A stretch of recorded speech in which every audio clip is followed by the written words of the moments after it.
Hi, how are you? I'm Anthony from Cypher House Escape, and today I want to look at the recently run CMU Puzzle Hunt. This semester's CMU Puzzle Hunt happened on April 10th of 2021. I was able to make it out for the tail end of the puzzle hunt, pretty much helping with the meta puzzles and one or two of the feeder puzzles, but I missed a good portion of the feeder puzzles that led up to the end of the hunt. So in this video, I thought I'd take a look at some of the feeder puzzles that I missed that I heard were pretty good, and we'll just work through solving those.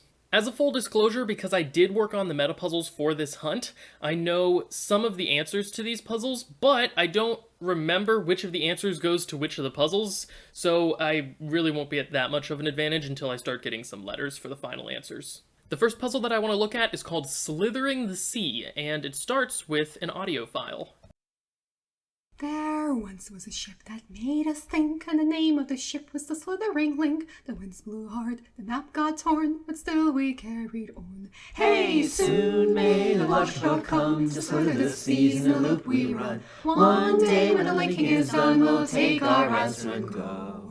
To fix the map, this is what I say, map rotations, they will lead astray. But when you chart the course today, take twos inside your loop. Hey, soon may the lodgeboat come to slither the seas in the loop we run. One day when the linking is done, we'll take our answer and go. Oh, soon may the lodgeboat come to slither the seas in the loop we run. One day when the linking is done, we'll take our answer and go. So this puzzle was mentioned to me by somebody who solved it during the hunt, and when I heard that audio track, I just knew I had to solve the rest of it on video, because I think that's one of the most thematically appropriate pieces of flavor text that I've seen in any puzzle hunt puzzle. As for what we're doing in this puzzle, it looks like we're assembling a slitherlink puzzle. That's what the title of Slithering the Seas is probably referencing. Once we solve the slitherlink, we have a grid at the bottom here for extraction. So we know that we're arranging these into a 3x3 grid because of the dimensions of the final extraction grid. And of course, the first thing that we could do is start putting X's around the zeros. So for now, I'm just working on putting in those X's that I mentioned. I'll work on putting in lines as well.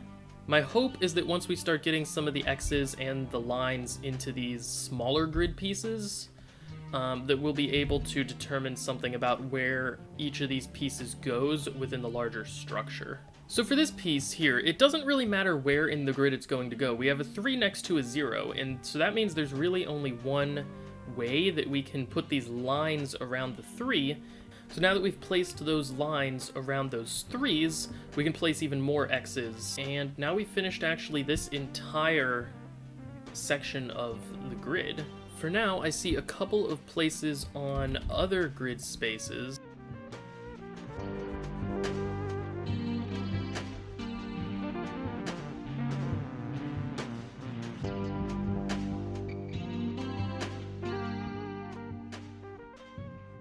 Okay, I filled in most of this top right cell, but I don't know how to disambiguate the 2 in the top right corner just yet.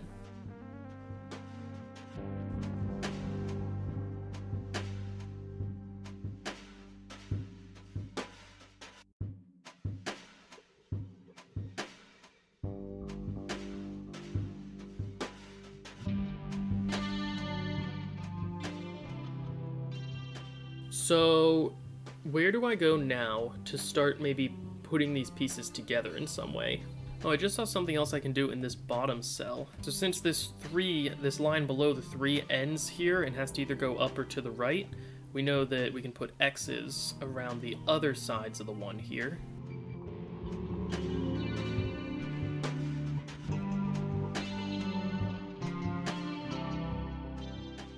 I keep checking some of the more constrained edges, hoping that I'm going to find that there's only one piece that can go next to it.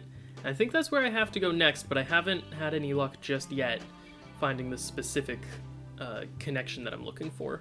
Okay, I think I found a pairing that works. I'm looking at the left edge of this bottom rightmost piece. We know that this line comes down the middle segment and then turns in. And so we need to find another piece that could work with. We can, of course, rule out anything that we've already started to solve. Just none of them, like all of them have a line running across this bottom right segment, and that would mean that there would be like a triple branch point here, where the path would go to the right and to the left. And among these 3 pieces that we don't have any solving on yet, 2 of them have a 3 in the lower right-hand corner, and you can never have a corner forming away at one of the vertices of a 3, because that would put 2 X's around the 3. So I believe the only piece that could go to the left of this piece is this one here. And hopefully that'll let us continue some of the building along this next piece. I actually didn't get very far on that. Actually, since we also know that this piece that we finished continues off to the right, we know that nothing is going to go to the left of this piece here. So I think that might actually help me with this right-hand side of this piece up here that I was looking at before. Because we have these 3 X's along the top of this piece, we know that there's going to be another X just off to the right on the next piece that goes to the right of it. So that means that there can't be a 3 in the top cell or the middle cell along the left-hand column of whatever piece goes to the right of this one here. So that rules out pretty much all of the pieces that we haven't finished, and the ones that we have finished we can just see don't line up with that edge. The only one that is left is this piece here. The last time that I checked, this piece was also an option, but now we know that nothing can go to the left of it. Alright, let's see if I can continue to add some lines up here now. I guess no matter what this 3 does here, whether it completes with the top or the right-hand bar, we know that something's continuing off to the right of this dot here, like that. So that means that these 2 pieces are going to go in the leftmost column and the middle column, which is also what these 2 pieces do down here for the same reason. We know that this one is going to continue off to the right somehow. Additionally, this piece, this pair up in the top left, we can see it's going to continue upwards here and downwards here. So we actually know this one's in the middle, and this one has to go either immediately above or below it. And since it looks like we have something continuing downwards here, I'm guessing that this pair goes immediately above this pair. So I'm going to merge those 2 together now. Okay, now that we have those 2 pieces completely merged, we can hopefully fill in this top left corner of the grid, because we're not going to get any more clues that go up there anytime soon.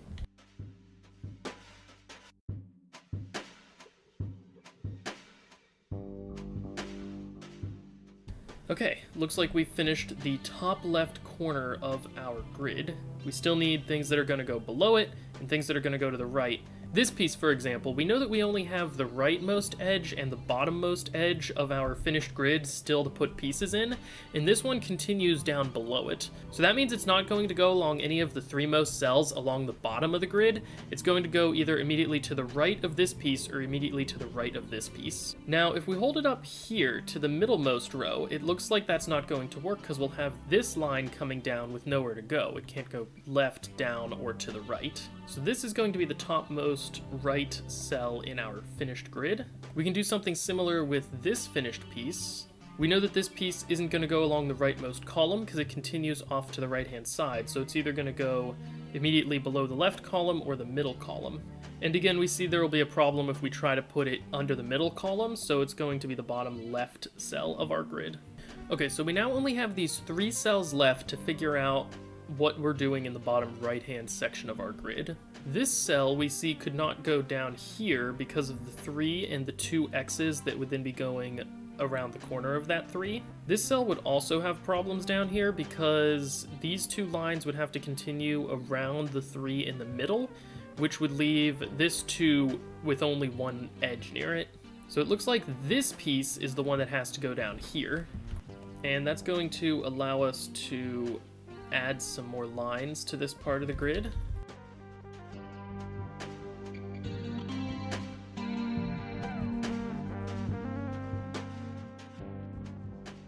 Okay, making good progress. We just have 2 more pieces to put in, and we actually see right away this one can't go here because of this discrepancy between the line and the X. Alright, now the only thing left to do is to finish this lower right-hand section of the slither link.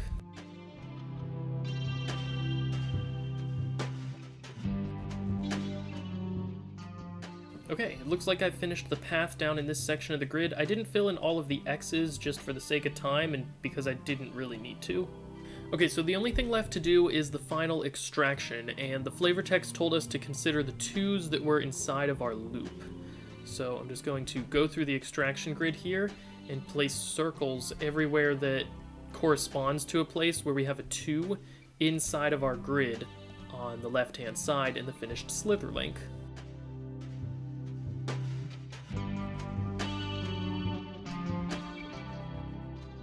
Okay, this spells Monkeys Brit Singer. So the Monkees was a rock group from the late 60s and early 70s. It looks like there were 4 members. Peter Tork was an American. Mickey Dolenz was also American, born in California. Michael Nesmith was American, born in Texas. Davy Jones was born in Manchester, England. So from that we can conclude that Davy Jones is the solution to this puzzle. And I do remember Davy Jones being an answer in the meta puzzle, but hopefully it's clear, because I didn't even see the letters for Davy Jones until the very end, that didn't play a lot of a role in solving this puzzle.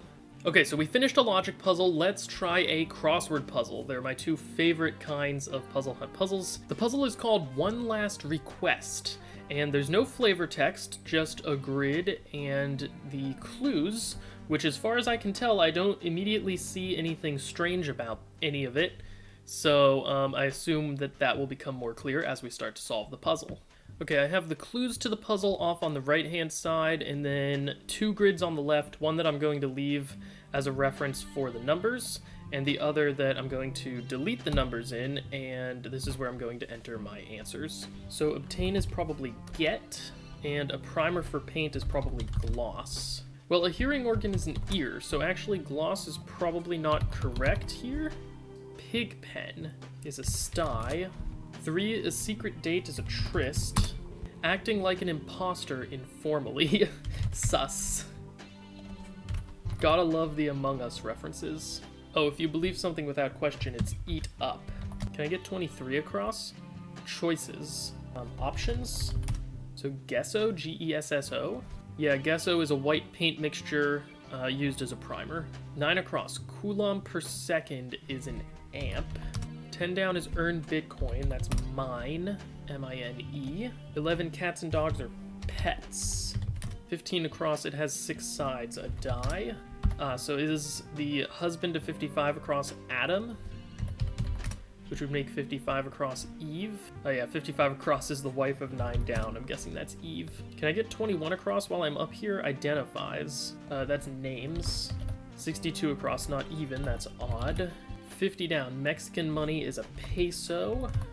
And then 52 down, be inclined is tend. 54 across, Eureka is probably aha. Friend of Harry and Hermione is Ron. 47 down, the only planet not named after a god, Earth. 49 down, having a lot of hit points, tanky. 46 across, can I get this answer? Link, connect. 39 across, the fire remnant is ash. Oh, 33 down, the namesake of the main US Open Stadium is ash. And then 31 across, tick, spasm. Alright, so I still haven't found anything strange with this puzzle. 26 across, a Christmas drink is nog. 4 across, production development stages I think are betas. 5 down, watching wearily is eyeing. 7 down, away from the wind is a lee. And now 17 across, erase is delete. 14 down, first stage of grief is denial. Assist is help. 37 across, theme of this puzzle. Ooh, that's probably important, but I don't know what it is yet. It's blank T blank P. 27 across, musical bar is a measure, I believe. 27 down is an oven glove, a mitt. Oh, the theme of this puzzle might be HTTP? 37 down is optimism, so that's hope. Right, I think I'm gonna finish the grid because I'm guessing I might have to. There's a shout out to the MIT Mystery Hunt. The 2017 Mystery Hunt winner was Death and Blank. Okay, I had to look that one up. It looks like Death and Mayhem were the winners of the 2017 Mystery Hunt. 50 across, a small area is a patch. Becomes active as a volcano erupts. 60 across, Robert Blank University, that's Morris. 63 across, a small amount is a trace. 41 down, skillful handling, finesse. 44 across, atmospheric gas is air. Are forms grades in England? And then yeah, a horn would be an instrument. Alright, so other than Gesso at the very beginning and Mayhem for the 2017 Mystery Hunt winners, I was able to fill in the rest of the grid without looking anything up, so that's always a pretty fun feeling. So what do I do now? The theme of this puzzle is HTTP. The title of the puzzle is One Last Request. So I'm guessing some of the other answers in the grid might be commands in HTTP, like delete looks like it's probably something. Options, maybe?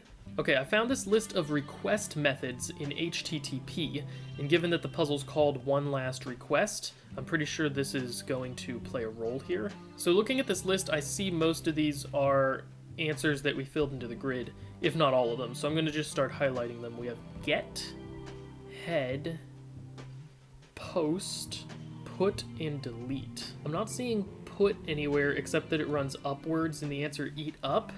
So I'm going to keep that in mind, but so far they've all just been entered normally, so I'm not sure if that's relevant or not. Trace is down here. So that's the entire list that I have of HTTP request methods. Now, what do I do? Actually, it looks like these might all be commands that I can put up in the URL box, so I'm going to try that real quick. What happens if I add get to the front of this URL? Not much. Okay, so that's not how that works. The puzzle's called One Last Request. So I was thinking maybe I take the last letters of these, or the last letters of the clues that lead to them, but I'm not seeing anything there. Oh, I think I might see. I've been looking at tutorials thinking that I was going to have to use some of these HTTP methods on this particular web page, because from my understanding that's primarily what they're used for, is querying for certain files from a web page.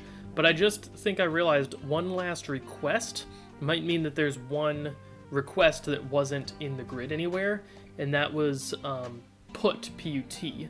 So I think put might be the answer. I don't remember put being an answer to one of the puzzles, but I think it might be the solution, so I'm going to check here. The answer is put, yes.